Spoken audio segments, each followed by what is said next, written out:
This video is an excerpt from our weekly podcast. Go and watch the full podcast, check the link in the description of this video, or support us on Patreon at patreon.com/prettygoodgaming. Let's see what we think of this. So this was on the Star Wars KOTOR video.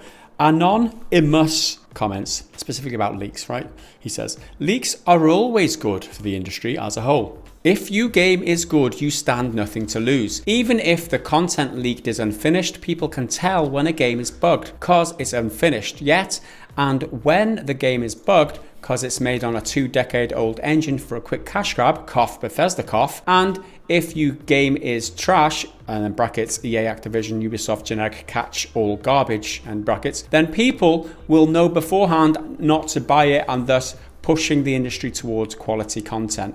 Do we agree with his assertion here that leaks are always good for the industry as a whole? Well, before we jump into that, I've got the other end of the spectrum, which is someone who doesn't like leaks. So this is Mahir Chitnis. Why do game journalists feel entitled for game leaks? If the game is decent state and the publisher is comfortable with it, they can decide when to reveal it. So we've got pro-leak and anti-leak. I think I suggest sort of touched on and started this conversation in the video because the KOTOR stuff, it's been rumored for a while, and then Jason Schreier straight up explicitly said, yeah, it's real. He's got a bit of a reputation for leaking stuff perhaps he shouldn't have. There's question marks over that. So leaks, what I think about it is from the perspective of a consumer, right? So if there's a trailer, that's probably going to be quite cool. It's probably going to be really exciting. Like, if I got a trailer tomorrow or next week or this summer in lieu of E3 or something like that of Days Gone 2, I'd be hyped as shit. I know that. I think most people who like the game would, especially these 67,000 people who signed the thingy. Yeah. That's what they want. That's part of it. It's marketing nonsense. Yeah. You know, I'm very, very cynical when it comes to trailers and stuff. I enjoy watching trailers, but at the same time, you got to remember this is built for the explicit purpose of making me buy it and making me get excited and making me pre-order something before I've even touched it. And pre-ordering is not something I am particularly a fan of. I'm not going to tell everyone don't ever pre-order because it's your choice what you do with your money. If Days Gone 2 comes out and it's shit, everyone's going to be disappointed because of this hype machine that was started by the marketing team. If it was leaked beforehand, it damages that marketing cycle, but I don't really believe that it damages the actual development that much. Yeah. If anything, it gives them the devs a free pass to see what people are thinking about it before potentially wasting time on building a trailer, especially some stupid CG one, which will be outsourced anyway with different assets and stuff. There's some people say that developers deliberately leak stuff, and I think there's yet to be anything confirmed that was the case, at least in the games industry. I think someone even commented that leaks are always done by the developers. And I'll see if I can find that. I think just picking up on a couple of things, like there are different types of leaks, right? And this was touched upon in the podcast with Dave. Here we go. Most times leaks are part of a marketing strategy. From Smoother Than Silk in response to the comment I read out about game journalists feeling entitled. Maybe these companies do leak it on purpose, but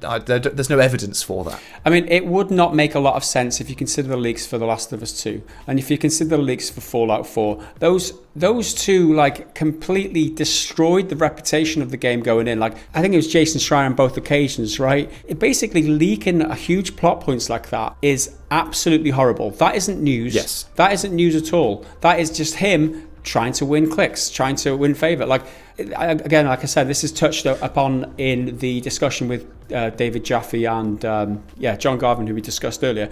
They touched upon that in this topic in that podcast, and it was a good discussion. Leaks are not always good because developers who put time and effort and money into developing a product, they want to be able to control how that information about that product is put out into in public, because public perception, like the PR side of things, is huge. That's why there's so much focus on PR in these big companies. If you get the messaging wrong on a product, then it could completely destroy your profitability or the critical reception of your game or product. The fact that The Last of Us 2, this is the prime example, people found out what happened halfway through The Last of Us 2 or what happened at the very beginning and found out like where the gameplay turned you halfway through the game without saying any specific spoilers. People were in uproar. That completely damaged the reputation of the game, and they're still feeling the repercussions of that to this day. Would the uproar have been so bad if people had gone into the game without knowing all that information about the story? Who knows? We can only speculate. I don't think it would have been as bad. I don't think it would have been as much uproar. What it did is it took the power away from the people who were bankrolling the project, from the artists themselves who were there to try and make money at the end of the day, as well as make the art, and it's given the control. It's why would anyone want to leak that shit, for one? Like, nobody wants to leak that shit. So that definitely didn't come from people who had that responsibility, that's for sure. Maybe one of the developers or whatever. Why would you want to shoot yourself in the foot like that? If they'd known the repercussions, they would never have leaked that shit out. But anyway, I've gone on a bit of a rant here, but my point is, Anonymous, I don't think leaks are always good, because... No, I don't believe they are. Yeah, because of... there are certain standards to what you should be communicating to the press. That isn't journalism. All that is clickbaiting. You're undermining the profitability of a product that a company is putting a lot of time and effort into for your own personal gain. That is cynicism. That is you trying to do what's right for you and not considering... Everyone wants to hear it, yeah, but who's winning here? You're the only one who's winning. My example was more about like announcement leaks, which I think is one thing, but story leaks and stuff like that, spoilers as well. Are just like that's out of the question and just horrible. Wrong. I mean, we got yelled at by a couple of commenters at the time of The Last of Us stuff because we were deliberately not doing it. I remember one guy in particular saying it's your responsibility to do it so that you're informed. We were like, well, no, why would I ruin it? We purposely avoided it, and then we notified people when we were covering about the game before release that we hadn't seen the leaks, and they were like, what the fuck do you know about the game then if you haven't seen the leaks? Well, we want to experience it like the artists intended us to experience the game. It turned out I didn't fucking like it anyway, but that's beside the point. I don't want to be tarnished by the leaks. This is in response to this Anonymous who says leaks are always good. They're not always good for those points. However, he does make good points about knowing whether a game's trashed before launch. That's a good reason to experience a leak or to see how the game plays. Like, if you can see some gameplay before, because the way that these companies try and control the information too much, like they can go overboard a little bit too much and not show you how the game plays, but not give out release codes is the prime example, so you don't know how the game plays. Like Cyberpunk, for example. That was one of the worst ways, was they didn't give out review codes for the console versions, made everyone play it on the PC, specific footage for the review code so that they couldn't film their own footage and put that in the reviews. And it was so well tightly controlled that when it blew up in their faces and people realized that they were trying to avoid highlighting the fact that the game played so shitly, that's when a leak could be really good. Yeah, exactly. And I think that's one thing Jason Schreier argues. I think he leaked Fallout 76's existence before it was the thing because it was a multiplayer. I can't really remember. But for me, it's all about, is it just bullshit marketing crap?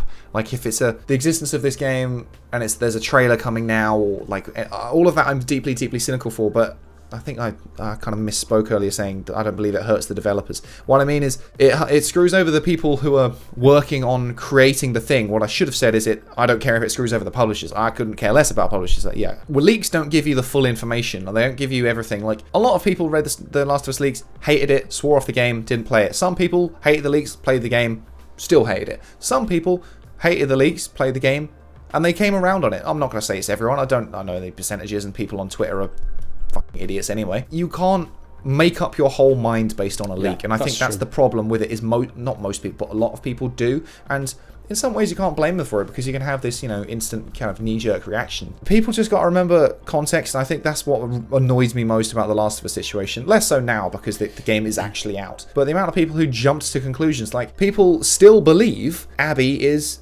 trans. No, she's not. She's just big and strong. Some people still believe that all of the enemies are white men, which is just factually incorrect. Mm-hmm. And this is the easiest way for misinformation to get out of hand and completely lose control. Whereas if they'd released the information the way they wanted, i.e. through the game, the response would have been wildly different. A lot of the misinformation comes from people's reactions. There are three different types of people who might see or experience the leak, right? There are people who wouldn't buy the game anyway. They're the worst, right? They'll be like, oh, this game's shit. I'm not going to buy this game now. You weren't going to buy the game anyway. Why are you spouting shit? And just say all the more negative things. They just want a reason to justify their decision not to buy the game or the fact they didn't buy the game. Then there's the people in the middle who might or might not buy the game, will take the information on, might get like tarnished, their opinions might get tarnished by other people and go with the crowd. Oh, a lot of people not buying this game, and see all these people who weren't going to buy it anyway say it's spouting loads of shit. That might, it's that type of misinformation. What you've got to do is look for the information yourself and judge based on your own opinion, based on the facts of the matter, not other people's opinions, and as much information as possible, as much evidence as possible, whether you're going to like or dislike this game, and make your own judgment. Obviously, the people who are going to buy it anyway, they're the third group, but they're not worth mentioning here. But I think you've always got to take the information from sources, and you've got to look at as much information as possible before you make your own judgment. Don't listen to the people spouting off on social media, because more often than not, they're just people who hate it for a certain reason, because they don't represent your average gamer either. Like most gamers don't give a shit about what happens on Twitter. Most don't give a shit about what happens on Reddit. They're just going to do their own thing. But as a quick final point about leaks, one of the, I think good is kind of the wrong word, but necessary evil, I think maybe is a better way to approach it, is the games industry is so locked down and secretive about pretty much everything, way more than most other entertainment industries. Like band members and musicians are always doing interviews, they're always doing something, or movies, there's always something going on. The games industry is very, very close to the chest, and I think that's not good. I think all of these companies should be much more open, much more transparent, especially with the community, not just transparent in marketing. I mean, like actually speaking to people, constantly doing interviews, constantly talking about it and being honest, because people can see that. Even if it's like a flashy trailer will get you a few sales, like, oh wow, it's got explosions and fast cars and tits, nice.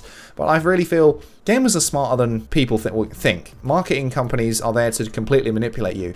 But if you just listen to a developer talk, I think, I don't know, maybe I'm being a bit generous to the human race, but I think that's far more helpful in telling me about what a game is than some stupid trailer. Like narrated trailers, I think, are the best ones, where you get like a section of gameplay with someone talking you through each section. Ideally, I'd love to play an actual demo of it for myself. But I think they're a really great way to show what you want to and control the information without it all getting out of hand or people misinterpreting things. The games industry needs to be more open and willing to talk about stuff rather than hiding absolutely everything. It's just a symptom of the way the industry is, the fact that leaks are such a big thing in the games industry. It's just how it is, because the companies are the way they are. If they maybe changed the way that they operated a little bit, these big leaks wouldn't be such a big problem all the time. Thanks for watching this video. If you want to go and watch the full podcast, head to the description of this video and you'll find a link to our new podcast channel, or head over to patreon.com/prettygoodgaming and get early access.